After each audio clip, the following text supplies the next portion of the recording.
Hello everyone, this is Eric with CrewReady. Today we'll be doing a general overview of the CrewReady system and how each page can be used and its intended purpose. For a deep dive into how each different module and its respective pages functions and what the different items being displayed on screen represent, you can see future videos in this playlist. Today we'll be doing a general overview, briefly skimming each page and its purpose. Many of the selection options for what can be displayed and how different pages are used can be controlled in the environment settings. For further information on settings, you'll have to view the admin settings video. Today, we're viewing this from an example account. The account has admin level permissions so that we can see every page. Permissions can be controlled on an individual permission basis and are highly modular for your environment. So if there's some things being shown on the pages here today that you would not want your general staff to view, that can easily be controlled and restricted. To start here, we are on the directory page. When you access the Home tab, if you have the directory module enabled, this is what you'll see. If not, it'll default to one of your enabled modules. The directory page simply shows a list of all staff that are entered into CrewReady, automatically considering staff with their own email linked accounts.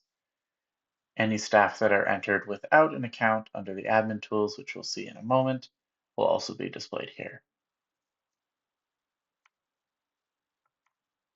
Next, we have the first page of the inventory module. The inventory module is comprised of two main sections, items and inventory, along with a third page for performing counts. The inventory items page is one of the more complex pages and will be discussed further in the inventory items video. The orders page allows you to view orders, mark them as received, and zero them if they will not be arriving. Further information on creating orders, interacting with orders, and receiving orders will be discussed in the receiving inventory video. Under our accounts page, this is a environment where you can perform a structured controlled count. The count results are saved in their own backend area in case you need to retrieve them at a later date. And the count information is automatically applied to the inventory.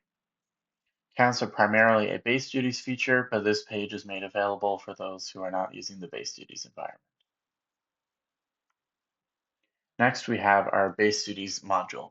The base duties module is used for shift assigned duties, and user assigned duties, and global duties. Any duties created for your environment can be controlled under admin tools, which we'll see momentarily. Here, the progress, number of completed duties, number of required versus PRN duties can be viewed here. This example, the environment does not have any duties assigned at the moment. The duties can also be filtered by shift as needed for your environment. Our next module is the Forms module. We'll be doing a deep dive in forms, both creating and generally using the forms in CrewReady. The Forms page on its own is simply a list of the different forms that have been created for your environment. If given the permission to, it will also show hidden and unpublished forms. Here you can open, edit, view responses, and so on. There is also a separate responses page for forms where you can view form-specific responses filtered by staff, dates, and so on. Moving on to the more administrative side of CrewReady, we have a settings page. We'll be doing a settings deep dive video as there is a lot of options for control within the CrewReady system, as every EMS company runs things slightly differently. If you ever need assistance in setting up your settings to work how you need, or you can't find the setting you're looking for, you can always reach out at support@crewready.ca. Under the admin section, we have 3 different admin pages. Primarily, you'll be using admin tools when setting up your CrewReady environment. Here in admin tools is where all of the different elements that you'll be adding and changing and editing to make the environment function will be found.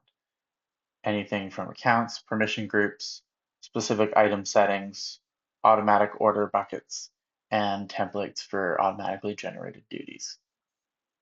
How to use the admin tools section and each of the 5 subsections will be detailed in the admin basics video.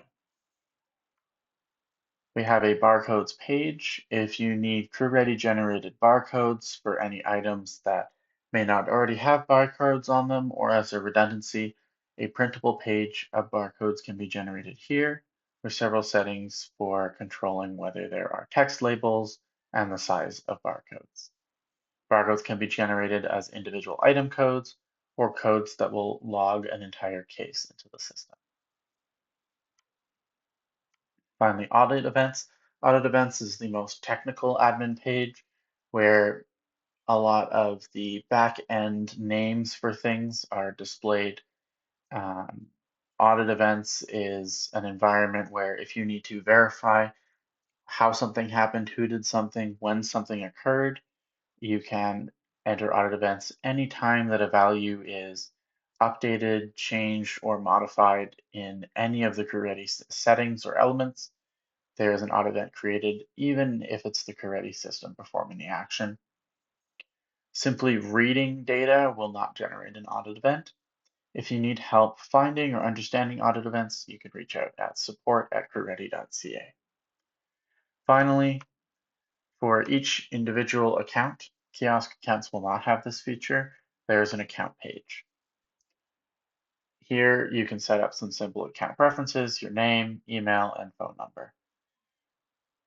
The ability to control these preferences can be restricted under the settings page. Thank you for listening, and we hope this helped you have a general understanding of CrewReady. And if you need a deeper understanding into any of these pages, a video should be in this playlist. If that video has not yet been made, leave a comment so I know which videos are most important, and I'll get to it as soon as I can. Thank you.